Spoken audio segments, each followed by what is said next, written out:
Hello दोस्तों, नमस्कार।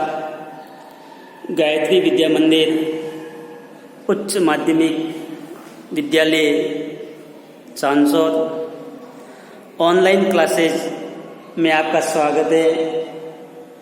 साथ ही हमारा यूट्यूब चैनल सब्सक्राइब करें, बेल आइकन का बटन दबाएं ताकि वीडियो का नोटिफिकेशन मिलता रहे। तो दोस्तों, आज हम कक्षा 8वीं राजनीतिक विज्ञान का अध्याय 2 धर्मनिरपेक्षता की समझ में हमने कल पढ़ा था कि धर्मनिरपेक्षता का क्या अर्थ है, किस प्रकार संविधान में उल्लेख किया गया है, वह किस प्रकार धर्म को राज्य से अलग रखना क्यों महत्वपूर्ण है, इसके बारे में आज हम अध्ययन करेंगे।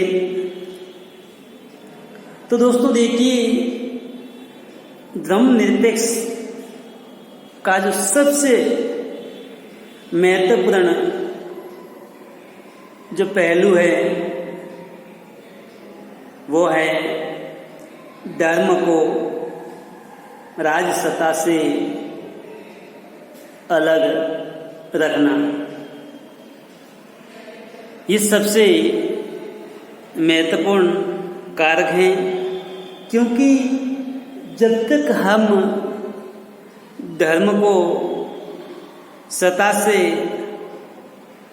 अलग नहीं रखेंगे तब तक न तो राज्य का विकास हो सकता है, वह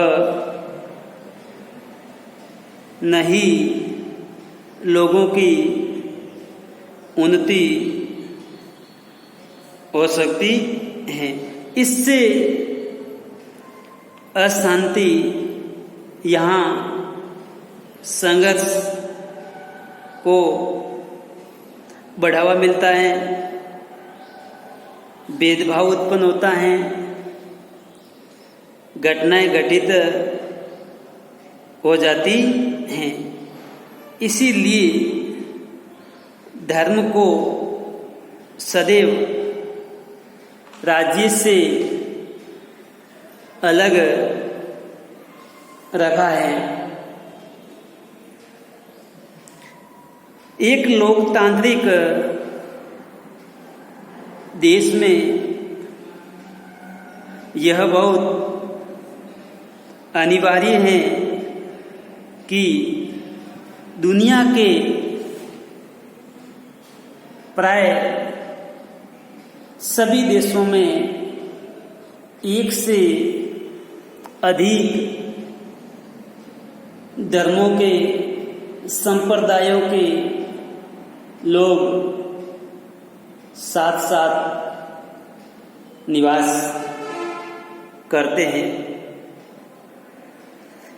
प्रत्येक देश में किसी एक धर्म के लोगों की संख्या अधिक होगी। अब अगर बहुमत वाले धर्म के लोग राज्य सत्ता में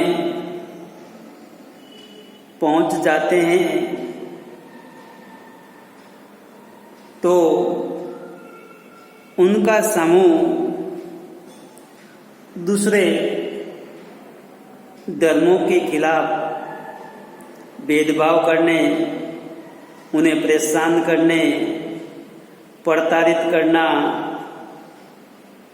तो अपन कह सकते हैं इसके लिए इस सत्ता व राज्य के आर्थिक संसाधनों का इस्तेमाल भी कर सकता है। तो दोस्तों देखिए, अगर बहुमत की सरकार बन जाती है तो बहुमत संख्यक जो लोग हैं वो अल्पसंख्यक के साथ भेदभाव करते हैं, सत्ता का दुरुपयोग करते हैं। बहुमत की इस निरंकुशता के चलते धार्मिक अल्पसंख्यकों के साथ अक्सर भेदभाव हो सकता है तथा उनके खिलाफ जोर जबरदस्ती भी हो सकती है। तो दोस्तों देखिए, जोर जबरदस्ती ये क्या है, इसका अर्थ क्या है? तो देखिए, किसी को कोई भी कार्य करने के लिए मजबूर करना या बाध्य करना क्या कहलाता है? जोर जबरदस्ती, यानी इस व्यक्ति की इच्छा के विरुद्ध कार्य करवाना जोर जबरदस्ती में आता है।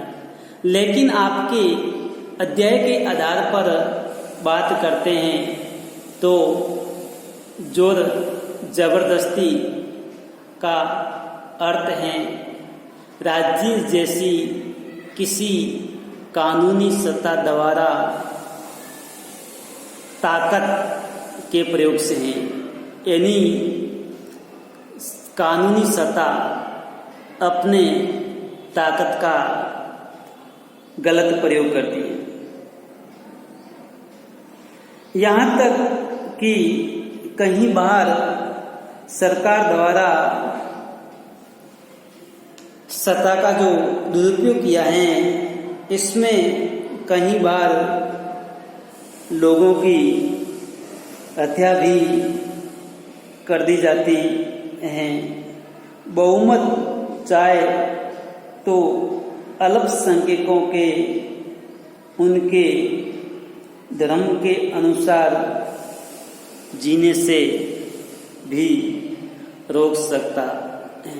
अर्थात अपन कह सकते हैं कि बहुसंख्यक धार्मिक समुदाय के लोगों द्वारा अल्पसंख्यकों के साथ भेदभाव कर सकते हैं। धर्म के आधार पर किसी भी तरह का भेदभाव उन अधिकारों का उल्लंघन है जो एक लोकतांत्रिक समाज किसी भी धर्म को मानने वाले अपने प्रत्येक नागरिक को अधिकार प्रदान करता है। तो देखिए, धर्म के आधार पर किसी भी प्रकार का भेदभाव नहीं होना चाहिए। समाज में जो लोग अपने अपने धर्म को मानने, आचरण करने, उनका प्रचार करने आदि की स्वतंत्रता दी गई है। तो दोस्तों देखिए, बहुमत की निरंकुशता और उनके साथ मौलिक अधिकारों का हनन वह महत्वपूर्ण कारण यह है जिसके चलते लोकतांत्रिक समाजों में राज्य व धर्म को अलग अलग रखना इतना महत्वपूर्ण माना गया है। तो दोस्तों देखिए, इन कारणों की वजह से राज्य व धर्म को अलग रखा है। यदि राज्य व धर्म को अलग नहीं रखते तो बहुसंख्यकों का अल्पसंख्यकों के साथ अक्सर भेदभाव होता रहता है। तो दोस्तों, इस भेदभाव को दूर करने, समाप्त करने के लिए राज्य व धर्म को अलग अलग रखा है। लोकतांत्रिक समाजों में धर्म को राज्यों से अलग रखने का एक महत्वपूर्ण कारण यह भी है कि हमें लोगों के धार्मिक चुनाव के अधिकार की रक्षा करनी है। यानी अपन कह सकते हैं, लोकतांत्रिक देशों में धार्मिक समुदाय के लोगों को अपना धर्म चुनने का अधिकार है। तो इसका अर्थ यही है कि देश के किसी भी व्यक्ति को एक धर्म से निकलने व दूसरे धर्म को अपनाने, यहाँ धार्मिक उपदेशों की अलग ढंग से व्याख्या करने की स्वतंत्रता होती है। तो दोस्तों, इसका स्क्रीनशॉट ले ले।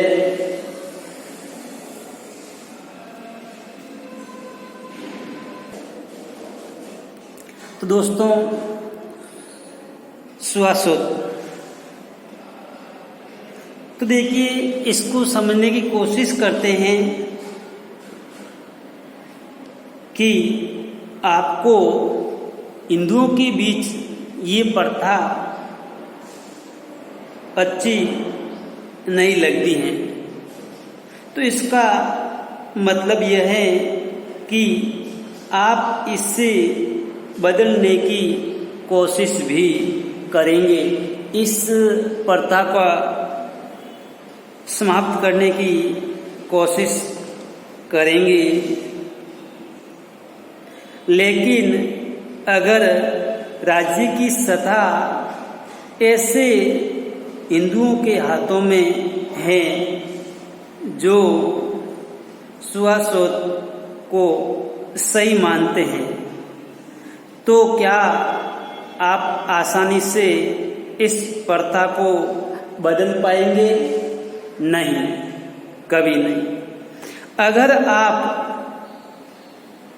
प्रभुत्वशाली धार्मिक समुदाय के सदस्य हैं तो भी आपको अपने समुदाय के ही दूसरे लोगों की ओर से भारी विरोध का सामना करना पड़ सकता है।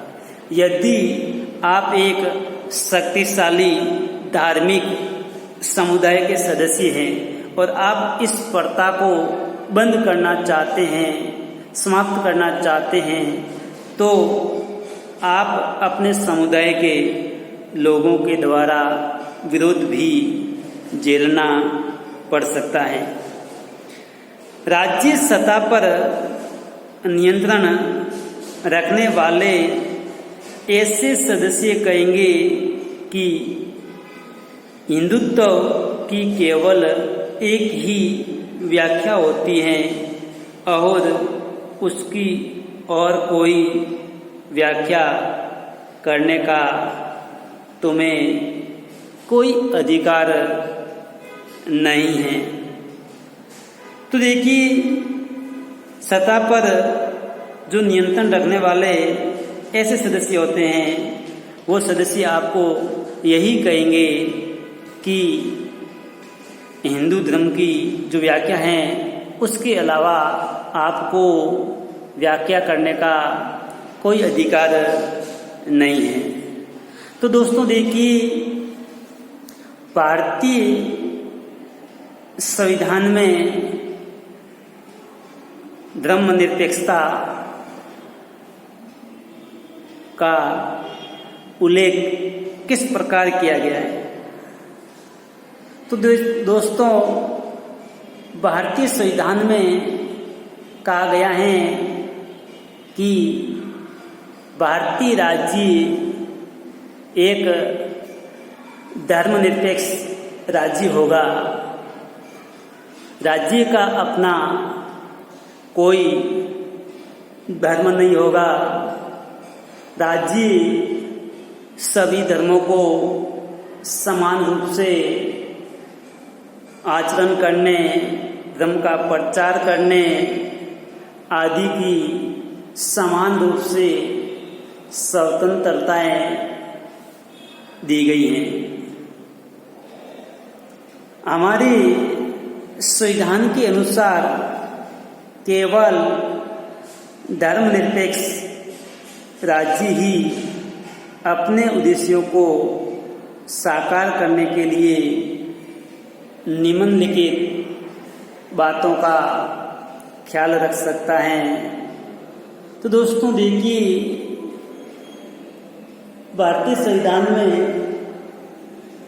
उल्लेख किया गया है कि कोई एक धार्मिक समुदाय किसी दूसरे धार्मिक समुदाय को न दबाए। कुछ लोग अपने ही धर्म के अन्य सदस्यों को न दबाए। तो देखिए, कहा गया है कि एक धार्मिक समुदाय दूसरे धार्मिक समुदाय पर अत्याचार, शोषण न करे। एक ही धार्मिक समुदाय में भी अक्सर उन लोगों के साथ भेदभाव किया जाता है। तो भारतीय संविधान में उसके लिए भी कहा गया है कि कुछ लोग अपने ही धर्म के अन्य सदस्यों को दबाने की जो कोशिश करते हैं, उस पर प्रतिबंध लगाया कि कोई न दबाए। अगली विशेषता, राज्य न तो किसी खास या महत्वपूर्ण धर्म को राज्य धर्म स्वीकार नहीं करेगा, वह नहीं लोगों की धार्मिक स्वतंत्रता के अधिकार दिए गए हैं, उस अधिकार को भी न हड़पेगा।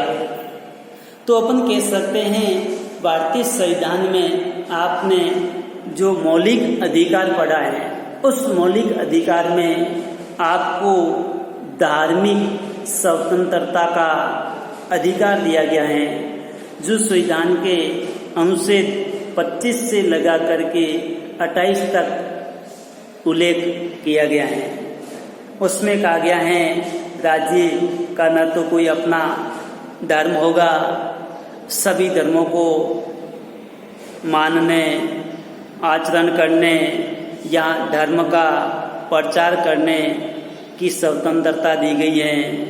साथ ही धार्मिक क्षेत्र में प्रबंध करने की भी आपको स्वतंत्रता दी गई है।